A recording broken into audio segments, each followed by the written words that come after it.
Ya pemirsa, itu dia tadi negara-negara dengan lansia tersehat. Ayo kita bikin Indonesia juga masuk jadi negara yang memiliki lansia tersehat ya Dokter Vito ya. Iya, tadi ada Swiss, ada Korea Selatan, jadi harusnya sih ada Indonesia juga ya, saya percaya nanti suatu saat nanti ya. Iya. Anda juga mau kan? Nah karena itu kita lagi bahas nih sekarang. Lanjut lagi nih, fakta mitos tadi yang belum terjawab. Ini fakta atau mitos kalau rutin berolahraga kardio seperti berjalan, bersepeda atau berenang bagi yang bisa ya. Ini dapat menjaga kesehatan jantung hingga tubuh menua dengan sehat. Fakta atau mitos? Itu fakta. Karena dengan berolahraga seperti kardio, kita akan meningkatkan kualitas dari jantung. Seperti kontraksi jantung ataupun fungsi jantung itu akan membaik. Terutama di usia lansia. Karena lansia itu memang kan fungsinya itu pada mulai menurun. Makanya kita latih supaya dia akan tetap sehat untuk selamanya kalau bisa. Pokoknya dilatih pompa terus ya, sirkulasi biar lancar gitu kata Dokter Vivi ya. Ini artinya pola hidup ya dokter Ya, ya. betul. Dilakukan secara konsisten ya dokter ya. Ya. Terus menerus ya. Ya. Nah dokter, tapi kalau misalnya udah kadang-kadang kan udah semakin menambah tua, ini kayak makin juga menjaga makanan nih dokter. Ini ada fakta dan mitos yang beredar juga dokter. Katanya makan dengan porsi yang pas dan berhenti makan sebelum kenyang ini dapat menjaga pencernaan tetap sehat walaupun tubuh menua. Ini fakta atau mitos? Ini fakta. Fakta juga dokter? Ya, Oh, jadi karena- makan secukupnya? Betul. Kenapa tuh? Karena pada lansia terutama, di mana fungsi dari pencernaan itu udah mulai berkurang. Jadi kita harus makannya lambat.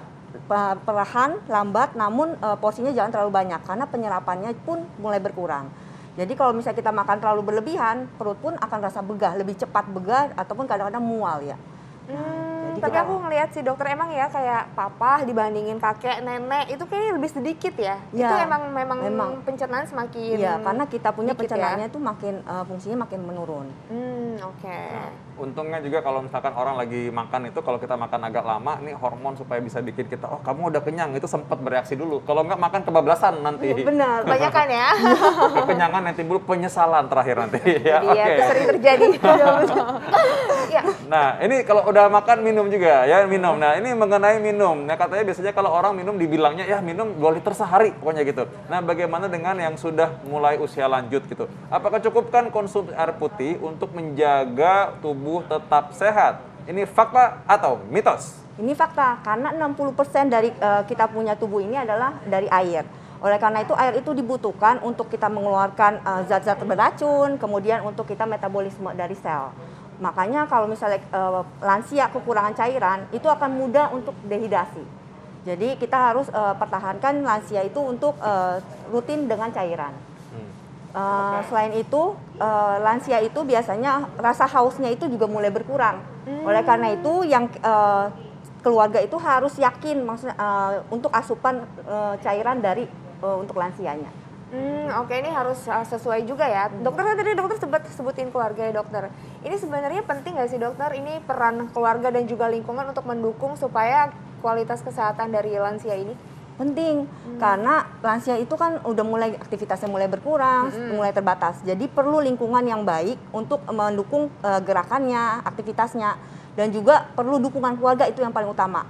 Baik untuk mendukung mentalnya ataupun dalam membantu dalam kondisi sehari-harinya. Ya, sehari-hari untuk ngajakin olahraga mungkin, Iya, menyiapkan betul. makanan gitu ya dokter ya. Ya, terutama sih mentalnya ya, kita ajak bicara. Kadang-kadang lansia kan suka kesepian ya, kalau misalnya karena anak-anaknya pada sibuk. Nah itu butuh untuk dukungan juga dari keluarga. Oke. Nah, itu dia. Ngomong ajak-ajak ngobrol itu kadang-kadang kita nyadarin bahwa kalau orang usia lebih lanjut kadang-kadang lebih cepat lupa gitu. Makanya kan kalau orang suka bercanda bilang, "Wah, ini cepat lupa nih, jangan kamu udah lansia gitu kan." Gitu kan. Padahal sebenarnya mungkin memang itu adalah bagian yang kita harus perhatikan gitu kan. Yes. Nah, ini mengenai memori nih sekarang nih ya. Katanya gangguan memori dapat dihindari jika kita kerap menjaga kesehatan pikiran dan mental. Ini fakta atau mitos?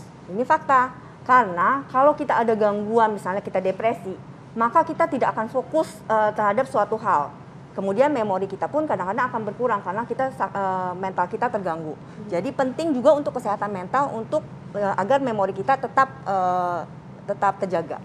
Oke, jadi pikiran itu tetap harus dijaga ya Iya, dokter ya. Tadi mungkin dokter Vita juga bilang diajak ngobrol, biar bisa sharing ya dokter ya. Nah ini juga banyak banget dokter pertanyaan di kepala aku juga, di kepala pemirsa juga pasti nih. Ini katanya latihan fleksibilitas dan juga peregangan ini penting banget ya dokter ya, apalagi untuk orang-orang yang udah lansia. Ya, itu penting. Karena kalau lansia itu mulai berkurang tuh baik massa ototnya, kemudian fleksibilitasnya. Oleh karena itu kita harus latih agar massa ototnya itu terbentuk dengan latihan fleksibilitas, strengthening, kemudian dengan exercise aerobik supaya massa ototnya itu tetap terjaga. Jadi emang harus latihan terus ya dokter ya? Iya, kadang-kadang karena dipikir gini, kadang-kadang orang bilang, ah nggak boleh olahraga, soalnya kan udah tua gitu. Padahal justru kebalikannya, usia lanjut harus olahraga. Ya, betul. Tapi tadi kan dokter bilang kan emang bagus ada peregangan, fleksibilitas. Nah ini sebenarnya kayak gimana sih? Ini kayak misalnya kayak peregangan ngulet-ngulet gitu, itu termasuk fleksibilitas bukan dokter? Atau ada gerakan khusus? Biasanya kalau kita peregangan, kalau yang di lansia ya, Ya.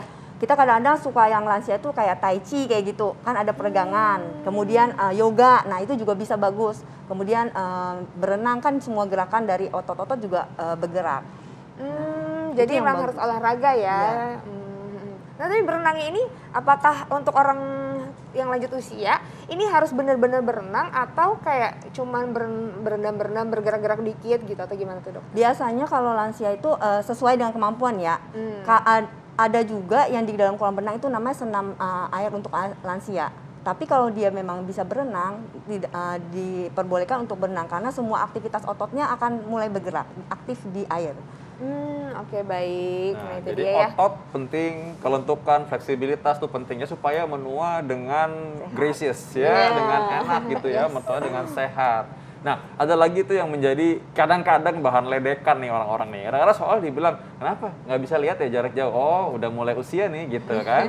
Nah, ini mata ini kadang-kadang menjadi tanda bahwa seorang sudah lanjut usia gitu. Ini katanya kalau misalkan dibilang jaga kesehatan mata, ini bisa menggunakan kacamata hitam. Itu fakta atau mitos tuh ceritanya tuh? Itu fakta. Ah. Karena dengan matahari, UV matahari itu UVA atau UVB yang terkena mata akan merusak mata dalam waktu yang lama. Dalam waktu short or long term bisa merusak mata, terutama retina. Jadi kadang-kadang kita sering terkena sinar matahari. Jadi dia akan mempercepat katarak atau degenerasi di matanya kalau langsung terkena. Oleh karena itu kita butuh adanya sunglass. Jadi tapi harus yang memang mengabsorb dari UV-nya. Oh, jadi Misalnya harus 90%. ada standarisasi Iya, khusus jadi ya? harus ada Harus gimana, standar. Dok? 90% dia absorb dari UV-nya, kacamatanya. Jadi bukan kacamata yang kita beli sembarangan. Oh, jadi nggak cuma sembarangan beli, terus kayak cuman asal keren, dilihat di foto bagus, tapi harus fungsinya itu yang paling utama ya dokter ya? Betul, karena dalam penelitian juga pantulan dari air yang cahaya matahari dari air pun atau snow kan suka ada pantulan cahaya ke mata, itu juga akan bisa merusak dari mata. Kadang-kadang bisa peradangan dari kornea matanya ataupun bisa juga ke retinanya. Ini jangka Ternyata hal-hal panjang. sederhana bisa membuat seorang menua tapi dengan tetap sehat ya. Ya, Oke, betul. tipsnya dokter supaya pemirsa kita menua dengan sehat. Untuk hidup tua menua dengan sehat harus latihan dari awal ataupun latihan dari fisiknya. Kemudian harus adanya nutrisi yang seimbang. Kemudian bersosialisasi juga dengan seusianya atau dengan keluarga agar mentalnya pun jadi sehat. Jadi Oh, jangan jadi- pensiun begitu aja ya. Ya, Harus tetap benar. ada kegiatan Ya, gitu ya. betul. Tetap bisa ada olahraga, aktivitas fisik juga ada, dan tadi tetap bisa ada hubungan dengan keluarga Ya. gitu ya. Ya, Oke, ya, baik. baik. Terima kasih Dokter Vivi. Terima kasih dokter, Terima kasih. informasinya luar biasa sekali. Makasih dokter. Mudah-mudahan kita semua bisa terus sehat ya, walaupun sama-sama udah pasti menua ya. Nah, Tapi ini kayaknya, aduh lagi musim pancaroba nih dokter Vito.